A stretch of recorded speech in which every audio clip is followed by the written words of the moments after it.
A man from Indian-administered Kashmir says he was deceived into working for Russian military and is recounting the ordeal he went through. And Thailand's baby hippo becomes a viral internet sensation. And VOA Chris Casquejo reports on the UN General Assembly.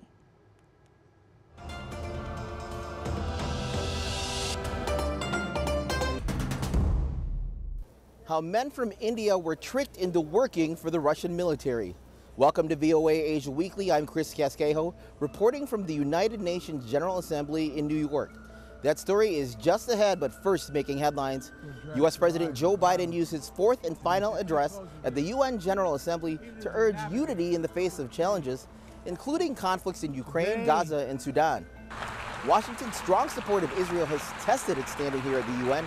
Secretary General Antonio Guterres says nothing can justify the acts of terror committed by Hamas on October 7th or the taking of hostages.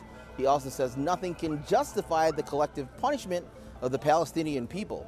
China's defense ministry announced that its military test-fired an intercontinental ballistic missile into the Pacific Ocean on Wednesday, carrying a dummy warhead in what it called routine annual training. Sri Lanka swore in Anura Kumara Dissanayake as president.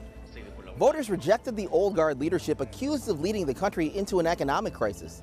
The 55-year-old ran as the head of the Marxist-leaning National People's Power Coalition. He defeated President Ranil Wickremesinghe, opposition leader Sajith Premadasa, and 35 other candidates. Foreign diplomats from at least 15 countries visited the Jammu and Kashmir region on Wednesday to witness the second phase of the first regional legislative assembly elections held in a decade.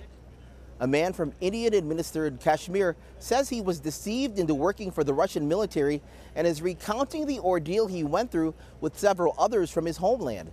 VOA correspondent Muhit-ul-Islam has more from Srinagar in Indian-administered Kashmir. Arash Arbasadi narrates.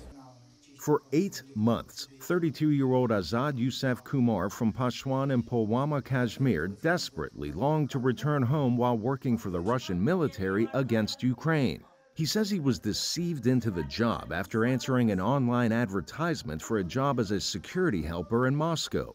He signed a contract in Russian without translation. 3 days after arriving in Moscow, Kumar says he and 6 other Indian nationals were transported to an undisclosed location, given Russian military uniforms, and put through military training. I was injured within the first week during training and was later hospitalized.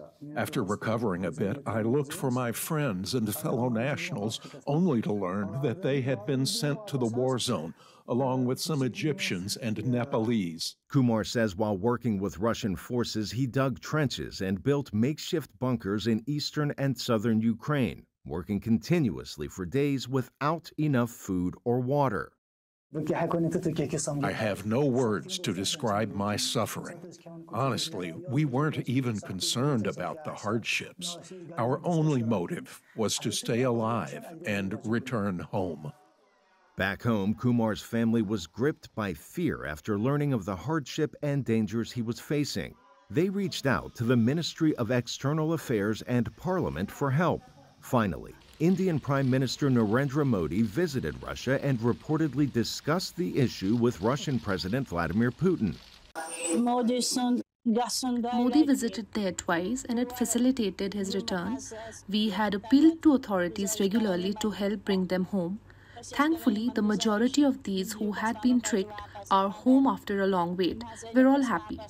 Kumar says he managed to survive by refusing to learn to speak Russian, while those who did learn the language were sent to the front lines with Russian forces. Kumar and 34 other Indians returned home, but he says many others are still there, and he urged the government to help bring them home too. For Muhit-ul-Islam in Srinagar in Indian-administered Kashmir, Arash Arbasadi, VOA News. Visit voanews.com for the most up-to-date stories. I'm Chris Casquejo. Finally, meet Thailand's new viral star. She is Moo Dang, which is Thai for bouncing pig. The baby hippo catapulted to fame when videos of her went viral on social media about 2 weeks ago. Moo Dang's TikTok account now has more than 2.6 million followers. Thanks for watching VOA Asia Weekly.